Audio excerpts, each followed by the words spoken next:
Assalamualaikum warahmatullahi wabarakatuh. Perkenalkan, nama saya Zafira Aisyah Chairul dengan NIM 431210172 ingin mempresentasikan hasil PowerPoint saya untuk memenuhi syarat ujian akhir semester di mata kuliah Green Management.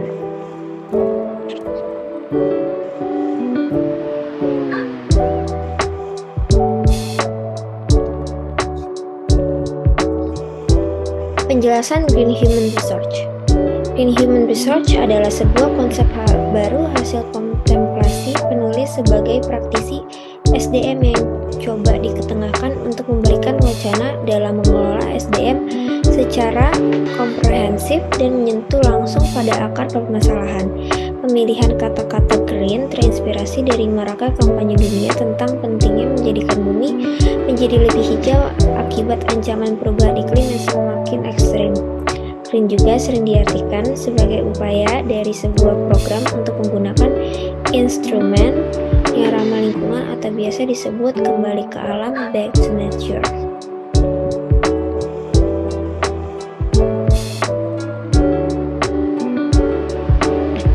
Selanjutnya ada Green Human Research Management adalah pendekatan inovatif terhadap kinerja dan fungsi SDM dalam suatu organisasi di mana konteks lingkungan merupakan dasar dari semua inisiatif yang dilakukan.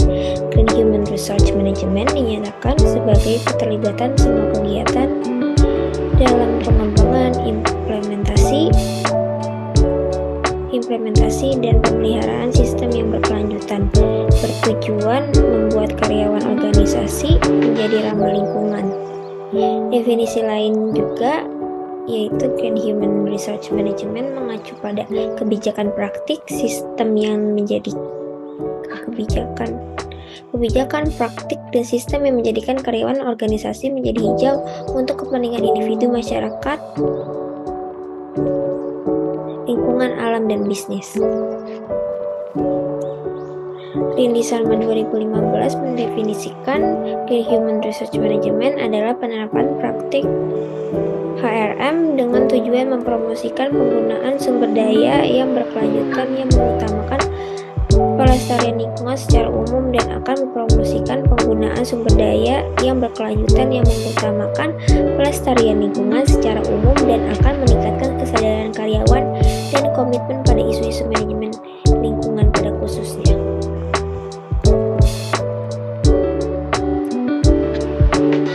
Green Human Research sebenarnya telah mendukung pemahaman paradigmatik dari konsep triple bottom line. Artinya, Green Human Research Management melibatkan praktik yang selaras dengan 3 pilar berkelanjutan lingkungan, sosial, dan keseimbangan ekonomi, dan membawa manfaat bagi organisasi dalam jangka panjang. Green Human Research Management membentuk bagian dari program tanggung jawab sosial perusahaan yang lebih luas. Dalam hal ini, manajer SDM diharapkan mampu menciptakan kesadaran karyawan yang bekerja untuk organisasi tentang bagaimana meningkatkan kinerja lingkungan organisasi melalui perilaku manusia. Pentingnya Green Human Research Management yaitu meningkatkan efisiensi dan efektivitas karyawan, mengurangi biaya dan keterlibatan karyawan yang lebih baik, meningkatkan motivasi karyawan, mudah merekrut karyawan baru, mengurangi perputaran tenaga kerja dan ketidakhadiran, sistem manajemen kesehatan dan keselamatan lebih baik dalam organisasi. Fungsi Green Human Research Management. Yang pertama, Green Recruitment dan Selection. Organisasi harus fokus pada pemilihan dan perekrutan karyawan yang mendukung dan tertarik pada lingkungan.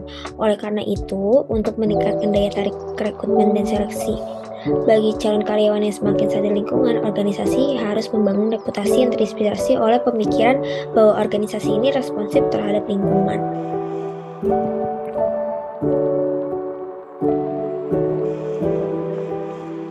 Melalui seleksi pengetahuan, nilai kepercayaan terhadap lingkungan calon karyawan, pesan rekrutmen harus mencakup kriteria lingkungan dalam fase analisis pekerjaan, deskripsi pekerjaan, serta spesifikasi pekerjaan harus mengklarifikasi dan menekankan pada aspek lingkungan, pencapaian hijau, dan menjelaskan apa yang diharapkan dari karyawan hijau di masa depan. Namun, Wehrmeyer 1996 merekomendasikan sejumlah langkah yang dapat diterapkan organisasi untuk meningkatkan Human Resource Management melalui GRS. Pertama, uraikan pekerjaan harus mencakup unsur-unsur yang menekankan peran pelaporan lingkungan. Kedua, program edukasi untuk karyawan yang baru direkrut harus memfokuskan pada penyediaan informasi tentang kebijakan, nilai-nilai, dan tujuan organisasi hijau. Ketiga, wawancara harus dibuat untuk menilai potensi kecocokan kandidat dengan program penghijauan organisasi. Selanjutnya, yang kedua adalah Green Training, merupakan salah satu metode utama Green Human Resource Management dalam mengembangkan dukungan untuk inisiatif kelestarian lingkungan.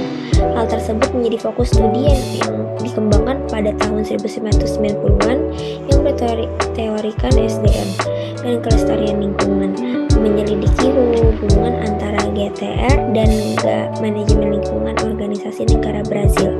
Penelitian tersebut mengungkapkan bahwa kedua variabel tersebut saling berkaitan ketika mereka bersinergi dalam organisasi secara bersama-sama.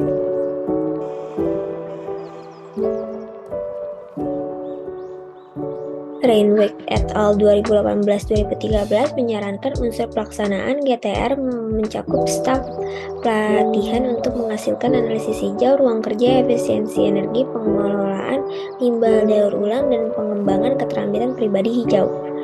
Yang ketiga adalah Green Compensation (GCO), mencakup tujuan penghijauan organisasi dapat ditingkatkan dengan memberi penghargaan kepada karyawan atas komitmen mereka terhadap praktik kelestarian lingkungan.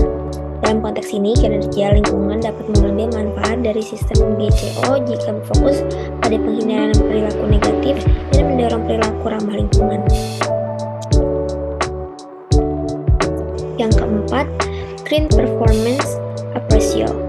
Penilaian kinerja umumnya digunakan untuk mengolah gaji, mengidentifikasi kekuatan dan kelemahan karyawan, dan memberikan umpan balik kinerja dalam rangka meningkatkan kompetensi operasional dan meningkatkan pertumbuhan perusahaan. Juga mempertinggi proses dan kinerja transformasional. Tanpa proses penilaian kinerja formal, disiplin dilemahkan dalam suatu organisasi dan peningkatan kemampuan karyawan akan terhambat. Namun program penilaian harus dikembangkan dengan hati-hati untuk memanfaatkan sepenuhnya bakat dan upaya karyawan. Yang kelima ada Green Reward Compensation. Mencapai tujuan penghijauan organisasi dapat ditingkatkan dengan memberi penghargaan kepada karyawan atas komitmen mereka terhadap praktik lingkungan. Ada banyak jenis praktik penghargaan, yaitu dalam imbalan manajemen berbasis moneter, misalnya bonus uang, uang tunai, premi. Imbalan berbasis non-moneter, misalnya cuti, hadiah. Penghargaan manajemen lingkungan berbasis pengakuan, misalnya penghargaan makan malam, obesitas, serta pujian tiap hari. Penghargaan manajemen lingkungan yang positif, misalnya umpan balik. Selanjutnya, penjelasan tentang ecopreneurship. Ecopreneurship adalah kombinasi dari dua kata, yaitu eco dan entrepreneurship. Oleh karena itu, ecopreneurship adalah kegiatan bisnis yang berbasis lingkungan. Fokus dari bisnis yang mengaplikasikan ecopreneurship adalah pengurangan dampak terhadap lingkungan dan tetap memastikan tujuan bisnis terpenuhi dan hasil usaha bisa maksimal. Dilansir dari Business Dictionary, ecopreneur adalah seorang wirausahaan yang menciptakan dan menjual produk atau jasa yang ramah lingkungan. Keuntungan sama seperti entrepreneur, akan tetapi ecopreneur juga memperhatikan aspek lingkungan dan berhati-hati mengenai dampak dan operasi bisnisnya. Selain itu, tujuan dari ecopreneurship juga adalah membangun bisnis minim limbah dan berkelanjutan untuk waktu yang lama. Wirausahaan berupaya untuk mewujudkan perubahan dan peluang baru, baik untuk diri sendiri dan untuk komunikasi yang lebih luas. Mereka sering menjadi agen creative disruption, yaitu mengubah cara lama dalam melakukan sesuatu atau diambil alih. Ketika individu tersebut melakukan perubahan dalam sistem bisnis, istilah ecopreneurship dan kewirausahaan lingkungan digunakan untuk menunjukkan perilaku inovatif oleh perilaku organisasi yang beroperasi di sektor swasta dan menganggap fokus lingkungan sebagai pilar utama dari model bisnis dan daya saing berkelanjutan.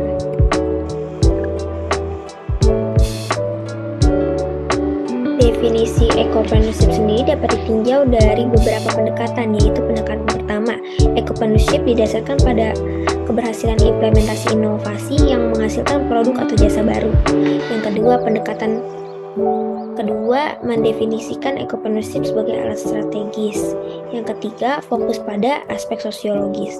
Keuntungan ekopreneurship juga memiliki keunggulan dibanding entrepreneur, biasa dengan membangun hubungan yang bermanfaat dengan bisnis-bisnis lainnya, organisasi komunitas, bahkan pemerintahan. Saat ini tren konsumen dan stakeholder lainnya telah bergerak menjadi lebih sadar akan dampak lingkungan. Oleh karena itu, dengan membangun bisnis yang peduli dengan lingkungan, kamu juga dapat memperbesar kesempatan dan keuntungan. Selanjutnya, penjelasan green tourism. Green tourism, konsep green tourism merupakan bentuk pariwisata yang memiliki tampilan dalam memupuk pengalaman belajar dan apresiasi secara berkelanjutan dalam mengelola dan meningkatkan kelestarian lingkungan, alam, budaya, sosial, dan sumber destinasi, dan mempromosikan keberlangsungan hidup yang berkualitas di masa-masa mendatang.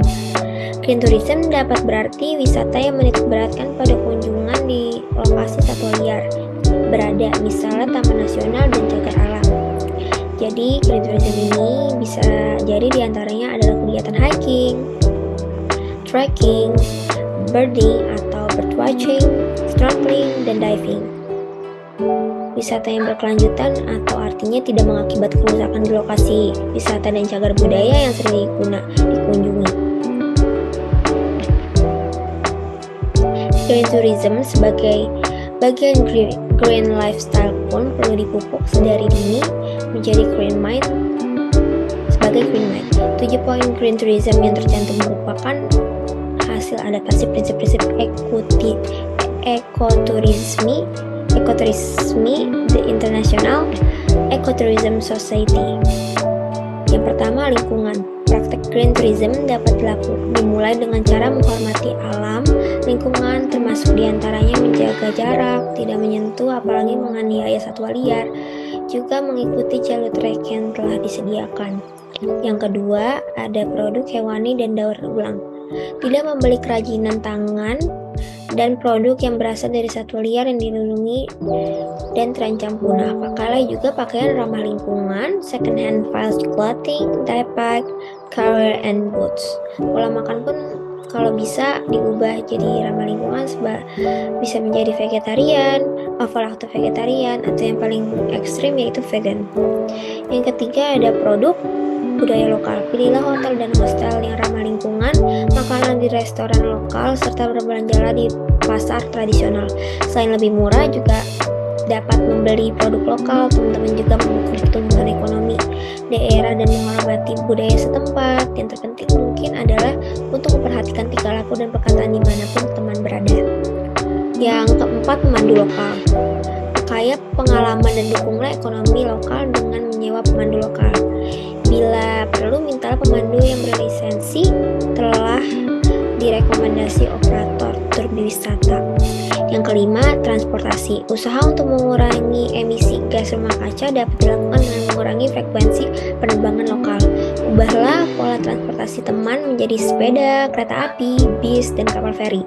Tinggal di lokasi wisata untuk jangka waktu yang lama dibanding berpergian jangka pendek. Yang keenam, ada aksi konservasi, berkontribusi dan ikut berpartisipasi dalam suatu proyek konservasi dapat berdampak positif pada kehidupan masyarakat lokal. Jadilah turis sekaligus volunteer dari suatu kegiatan ilmiah berbasis konservasi atau perlindungan alam. Selain teman dapat memperkaya pengetahuan dan pengalaman hidup, juga meningkatkan taraf hidup komunitas lokal. 6 poin green tourism yang tercantum sebelumnya merupakan hasil adaptasi prinsip-prinsip ekoturisme The International Ecotourism Society, atau bisa disebut ETS. Green tourism seperti halnya eco travel, eco vacation, eco adventure, eco cruise, eco safari, nature tourism, low impact tourism, biotourism, ekologi responsibility tourism memang biasa digunakan dalam istilah marketing bisnis pariwisata berbasis ekosistem. Ekoturisme, apresiasi terhadap alam berbentuk produk pariwisata janganlah hanya mengandalkan alasan ekonomi semata, tapi tidak berkelanjutan secara ekologis. Yang ketujuh, tidak menggunakan satwa liar sebagai properti foto. Tanpa kita sadari, kita mengeksploitasi alam untuk turut bagian dalam kebahagiaan sesaat kita. Yang jelas, satwa liar seringkali terjebak dengan kita untuk difoto dan menjadi resah tanpa kita sadari. Belum lagi ancaman untuk kita karena satwa tersebut yang tentunya liar ternyata belum dapat menularkan penyakit. Ya, sekian presentasi dari saya, kurang lebihnya mohon maaf. Wabillahi taufiq wal hidayah. Wassalamualaikum warahmatullahi wabarakatuh. Terima kasih.